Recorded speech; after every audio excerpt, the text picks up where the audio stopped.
Thank you very much for presenting, and you have a really unique concept, and I look forward to seeing its growth in the future. I thought for presentations, since it is about information and not so much about pitching to everybody, I thought the best way to do that would be to give everyone a quick tour of the store. And to go from there, 1 second, I got a call coming in. There we go. All right, so let me just turn this around. My store manager and Piercer just went hiding because I'm about to turn the camera around. Okay, all right, so basically our store is a smoke shop slash skate shop slash retail slash tattoo and piercing parlor, according to, but we're hoping to put a little bit of a spin on it. We've definitely got the starting basis of where we want to be in the future. We're hoping to expand our inventory, expand the decor and the interior. But for now, we have our skate shop section here. We added this mainly because we have a skate park in Ocala and we don't really have a skate shop. Now, a lot of the things that we bought are things that, much like the rest of the store, we actually went out into the community and asked people, what do you want to see? And we started stocking the shelves with that. And that's one of the things when people come in, if they don't find something, we ask, well, what can we do to get it in the store? Going from skate shop, going into our smoke shop territory. A lot of this inventory was actually bought from the old Dock of Rock, Wandering Soul. We're actually in that space now between the Scientology building and the Mustard Seed. And so it's been really fun. Going into, and when I say I wanted to have a classier space, we actually have a walk-in humidor. And for those of you who enjoy a good cigar, we have plenty, and we're getting more in. Sorry about the sunlight. The good and bad thing about large windows is in the early mornings, it can get a little blinding. But as you can also see from up here, our lighting is mainly clouds and hot air balloons, which are extremely pretty throughout the evening. We've got wildberry incense, our body jewelry, another jewelry, retail clothing. We actually get a lot of our stuff from Europe. There's a company called Phantasmagoria that's been really great to work with, and the quality of the products is absolutely insane. One of the things we expanded whenever we actually did this was created actual dressing rooms because there weren't any in the store.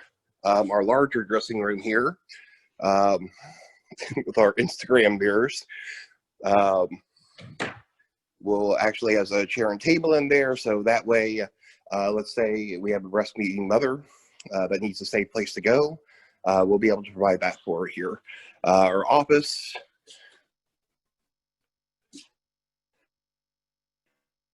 the waiting room area.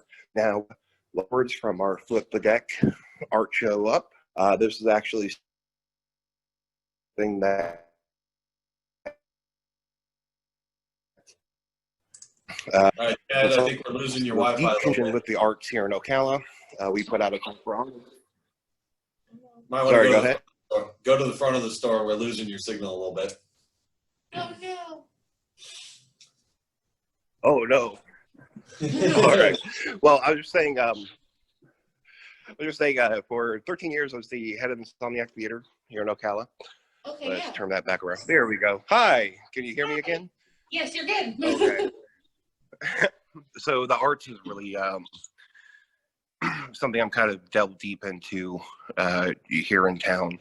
So one of the questions we wanted to ask ourselves was, how can we support the local art scene? So we're going to be having art shows throughout the year. We've offered to sell local band merch in the store as well as in our online store. We didn't get to see back there because the signal started cutting out. We have 2 tattoo rooms and a piercing area where we'll be able to fit 2 piercers. Right now we have Tina Starling, who is our main piercer, as well as store manager, as well as partial store owner, as well as just Amazon goddess. Yeah, okay, Amazon goddess. And she has been running stores like this for a long time. I'm extremely lucky that she came on board with me, because this was not really an industry that I had ever thought I would be getting into. But when an opportunity comes up, for example, this store kind of came about because back earlier in the year, the owner of Dock of Rock decided to move to Colorado and was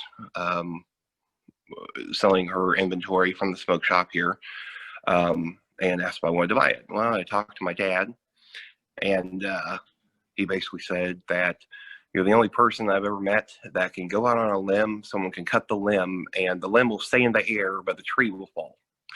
And he said, if you don't take this, and I think it's something you're going to regret. So a lot of money later, we are here, but it's been an incredible experience, and I've got an amazing staff of beautiful women and a great tattoo artist that is starting today, and it's going to be something absolutely unique. And if I was not fully sure about it whenever we first started, about 3 days after I signed the lease on the place, my father passed. Oh.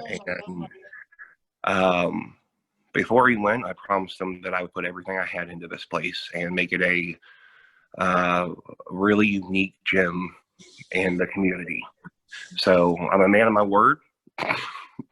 And we're gonna rock it. It's one of the things I was definitely a part of the creation of the store, was trying to figure out how we could make our community better, either by reaching out to artists or other groups. We've got a lot of events planned dealing with other entrepreneurs and things. We're going to promote them, is along with just asking people, what do you want?